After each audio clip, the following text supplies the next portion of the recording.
Hi guys, இன்றைக்கி என்ன பார்க்க போகிறோம்னா ஒயிட் சால்னா எப்படி பண்ணுறது தான் பார்க்க போகிறோம்.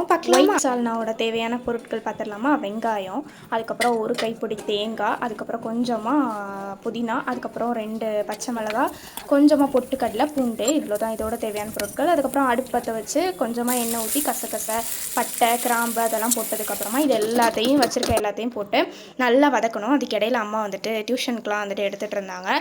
அதுக்கப்புறம் திரும்ப அதை வந்துட்டு நம்ம வதக்கினது எல்லாத்தையும் நல்லா அரைச்சிட்டு வந்ததுக்கப்புறம் இன்னொரு சட்டியில் ஆயில் ஊற்றிட்டு சோம்பு, பட்டை, பிரியாணி இலை போட்டுட்டு அதுக்கப்புறம் வெங்காயம் போட்டுட்டு நல்லா ஃப்ரை பண்ண விடணும். நல்லா அது வந்துட்டு கோல்டன் ப்ரௌனாக ஆகணும் வெங்காயம். அதுக்கப்புறம் நம்ம அரைச்சி வச்சுருந்த பேஸ்ட் இருக்குல்ல, அதை வந்துட்டு ஆட் பண்ணணும்.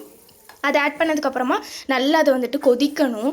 ஸோ அது ரொம்ப நேரம் கொதிச்சிச்சு, பட் ஆனால் நான் வீடியோ எடுக்கல. ஸோ அதுக்கப்புறம் நான் வந்துட்டு மூடி போட்டு கொதிக்க வச்சுட்டோம். நல்லா வந்துட்டு கொதிக்க விட்டுட்டு இறக்குனதுக்கப்புறம் நம்மளோட எம்மியான ஒயிட் சால்னா வந்துட்டு ரெடி ஆயிரும். கைஸ், மறக்காம சேனலை சப்ஸ்கிரைப் பண்ணிக்கோங்க, பெல் ஐக்கானை கிளிக் பண்ணிக்கோங்க. அப்போ தான் நாங்கள் போகிற வீடியோஸ் உங்கள் நோட்டிஃபிகேஷனில் வரும்.